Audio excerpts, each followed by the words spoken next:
তবে তিনি একাধিকবার কারণ দর্শানো নোটিশ পেয়েছেন, কিন্তু বিএনপিতে এখনো তিনি জনপ্রিয়। বিশেষ করে মাঠ কর্মীদের মধ্যে তার বিপুল জনপ্রিয়তা রয়েছে।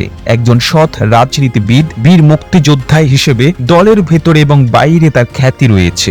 বিশেষ করে কূটনৈতিক অঙ্গনে তাকে সম্মানের চোখে দেখা হয়। এলাকাতেও তার জনপ্রিয়তা প্রশ্নাতীত। মেজর হাফিজ সাম্প্রতিক সময় বিএনপি প্রকাশ্য রাজনীতিতে সরব না থাকলেও তিনি নেতাকর্মীদের সঙ্গে গভীরভাবে যোগাযোগ করছেন।